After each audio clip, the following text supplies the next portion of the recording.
शाम के 7 बजे थे। पेरिस की गलियों में मंद रोशनी और हल्की ठंडी हवा थी। लेखक फाउलर, जो रोमांचक किस्सों और जासूसों की दुनिया का दीवाना था, आज जिंदगी की पहली जासूसी मुलाकात के लिए बेताब था।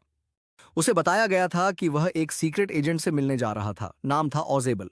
फाउलर की कल्पना में एक कड़क, चुस्त और किसी फिल्मी स्टाइल के जासूस की छवि थी। लेकिन जब ऑसेबल सामने आया तो फाउलर को तगड़ा झटका लगा। वह एक भारी भरकम आम आदमी सा दिखने वाला इंसान था। शांत, अपने ही ख्यालों में डूबा और बिल्कुल भी रोमांचक नहीं। फाउलर थोड़ा निराश, थोड़ा उलझा सा था। तुम सोच रहे हो कि मैं बिल्कुल नीरस हूं, है ना? पर इंतजार करो, कुछ ही देर में तुम वो दस्तावेज देखोगे जिस पर यूरोप का भविष्य टिका है। फाउलर को थोड़ी जिज्ञासा भी हुई और उसका रोमांच फिर उभर आया। दोनों होटल की चौथी मंजिल पर पहुंचे और ऑनसेबल ने अपना कमरा खोला। पर दरवाजा खुलते ही समय जैसे थम गया। सामने हल्की सी रोशनी में एक व्यक्ति खड़ा था। उसकी आंखें रूई थीं और हाथ में चमचमाती रिवॉल्वर थी। शानदार। आपका इंतजार था, ऑसेबल। मैं मैक्स हूं। 30 मिनट में मिसाइल्स की रिपोर्ट यहां आएगी। अब वो रिपोर्ट मेरी है। आप दोनों शांति से बैठ जाइए। फाउलर की धड़कनें तेज हो गईं। वही खतरा, वही रोमांच जिसका उसे हमेशा इंतजार था, अब सामने था। कुछ पल तक कमरे में चुप्पी छाई रही। फिर ऑजेबल ने बिना घबराए बड़ी सहजता से कहना शुरू किया।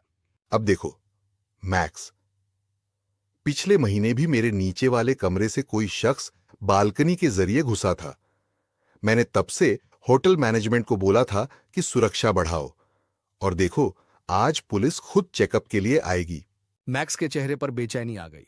तभी बाहर दरवाजे पर जोर से दस्तक हुई। मैं बालकनी से निकल रहा हूं। पुलिस को भेज देना, वरना गोलियां चल जाएंगी। उसने फुर्ती से खिड़की खोली, बिना किसी हिचकिचाहट के बाहर छलांग लगा दी। कमरे में कुछ सेकंड सन्नाटा छाया रहा। फिर दरवाजा खुला। अंदर किसी पुलिस अफसर ने नहीं, बल्कि एक वेटर ने कदम रखा। उसके हाथ में वाइन की ट्रे थी, बिल्कुल वही ऑर्डर जो ऑसेबल ने कुछ देर पहले दिया था। लेकिन पुलिस बालकनी? ऑसेबल के चेहरे पर हल्की मुस्कान थी।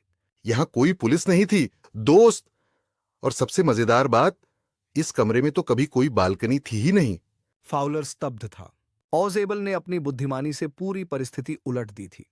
न कोई हथियार चला, न शोर मचा, पर एक चालाक जासूस ने दूसरे से ज्यादा चालाकी दिखाई।